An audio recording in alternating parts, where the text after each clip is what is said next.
There's a conversation happening in the Formula One paddock that nobody really wants to have, but it's becoming impossible to ignore. It's about Lance Stroll and whether he truly belongs in the world's fastest racing series. Now, this isn't a new topic. Stroll has faced questions about his place in Formula One since he arrived in 2017. But after the 2025 season, those questions have become louder and the criticism has become harder to dismiss. Let's look at the numbers first. In 2025, Stroll finished in 16th place with just 33 points. His best result of the entire season was a 6th place finish in Australia. Meanwhile, his teammate Fernando Alonso, a two-time world champion, scored 56 points and beat him in almost every metric that matters. In qualifying, Stroll was eliminated in the first session a record 15 times, more than any other driver on the grid. That's not just a bad season, that's a pattern of struggling to get the basics right.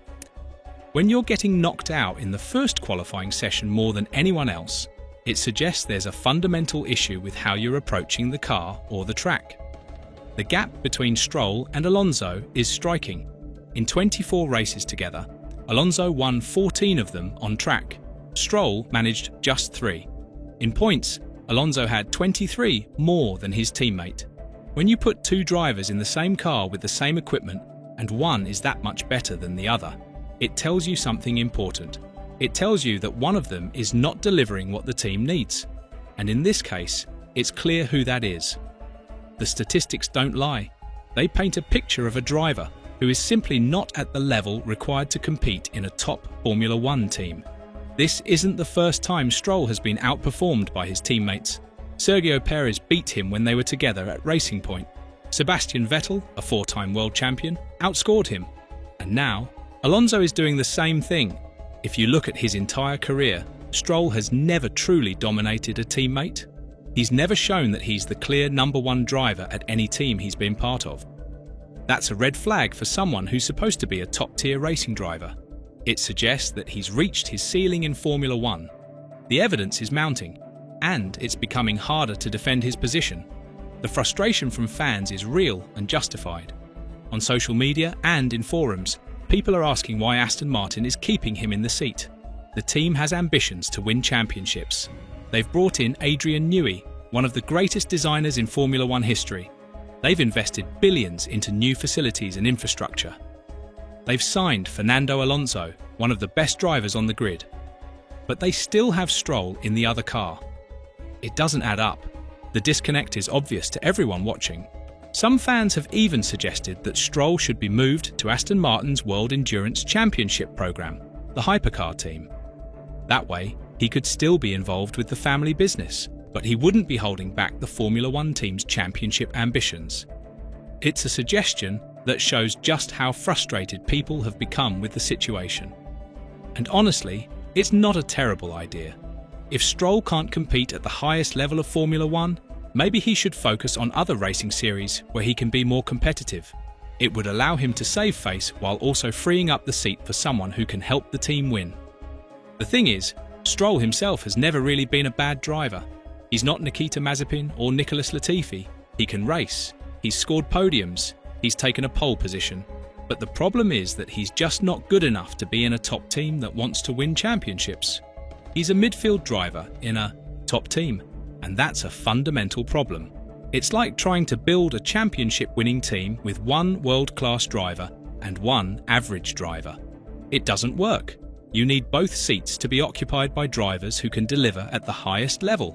Stroll has tried to address the criticism. He's talked about how he sees it as noise and how he focuses on the advice of people he trusts. He's spoken about learning from tough moments and accepting that sport has highs and lows. But at some point, the criticism stops being noise and becomes reality. When you're being outperformed by your teammate by that much, you can't just ignore it. You have to acknowledge it and do something about it. The problem is that Stroll seems to be in denial about his performance level.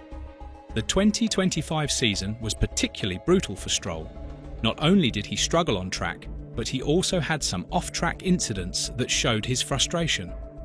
After being eliminated in qualifying at the Spanish Grand Prix, he damaged multiple items in the team's garage. It's a sign of someone who's struggling to handle the pressure and the criticism. When you start lashing out like that, it suggests that things are getting to you. It's not the behaviour of a confident world-class driver. It's the behaviour of someone who knows they're not good enough. Looking at his career trajectory, it's hard to see where Stroll goes from here. He's been in Formula One for 9 years. He's had plenty of time to prove himself. He's had good teammates to learn from. He's had competitive cars, but he's never really stepped up to the plate.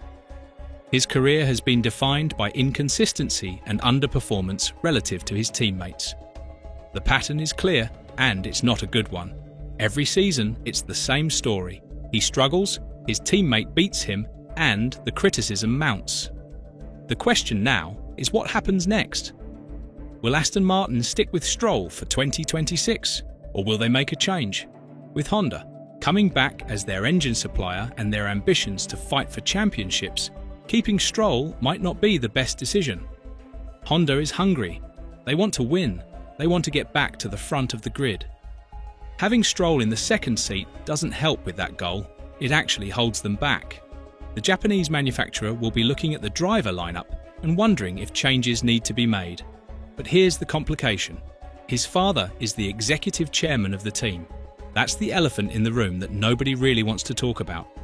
It's not easy to fire your boss's son, even if he's not performing. It creates all sorts of awkward situations. But if Aston Martin is serious about winning championships, they might have to make that difficult decision. It would be unprecedented, but it might be necessary. The team's ambitions have to come before personal relationships.